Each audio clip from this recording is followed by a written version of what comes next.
Today, I'm going to show you exactly how to add links to your Confluence pages, using the most effective tools available in 2025.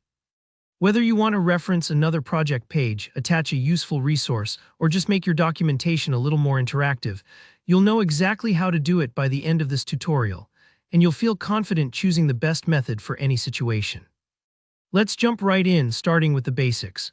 The first and probably the fastest way to add a link in Confluence is by using a keyboard shortcut.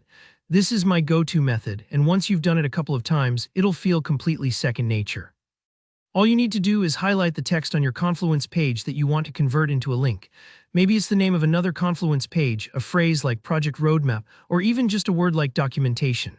With that text selected, press Ctrl+K if you're on Windows or Command+K if you're on a Mac.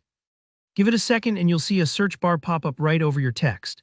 This is pretty handy because you can either paste in a web address, if you're linking out to something like a Google Doc or an external website, or if you'd rather link to another page within your Confluence workspace, you can just start typing the page name and Confluence will suggest results.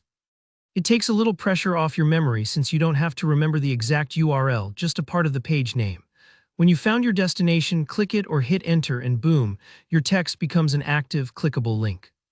Now maybe keyboard shortcuts aren't your thing or you just want something even easier to remember. Here's a quick alternative. Just type link on your page and the link insertion tool pops up automatically. This is perfect if you're someone who likes using the slash commands in Confluence. They're super efficient and you never have to take your hands off the keyboard. Once the tool opens, just like before, you can paste a URL or search for a Confluence page. It's also a great trick to use if you're in the middle of writing and don't want to interrupt your flow by reaching for the mouse or digging through menus. I usually recommend this to folks who create a lot of documentation, since it really helps you pick up speed over time. Now, if you're more of a mouse user or you're juggling a bunch of browser tabs, you're going to love this next method, drag and drop. This one is almost shockingly simple, and it honestly feels a bit like magic the first time you try it.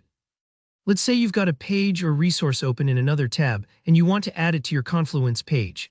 Just grab the little lock or icon from the browser's address bar, drag it over to your Confluence page, and drop it right where you want the link to appear. That's it, Confluence automatically inserts the link for you. Don't worry if it takes a second to get the hang of the drag and drop movement. Sometimes your browser might need a moment to recognize the link, especially if you have a lot of tabs open. But really, this is fantastic for quickly referencing resources or sharing research without all the copy-pasting.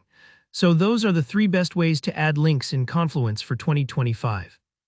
The reliable keyboard shortcut, the convenient slash command, and the intuitive drag and drop. You can use whichever method fits your style or mix and match depending on what you're working on. Practice them a few times, and you'll find that linking in Confluence is as smooth as sending an email.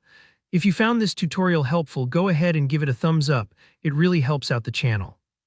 If you have questions or there's a linking feature you'd like to see covered, drop a comment below and I'll do my best to help.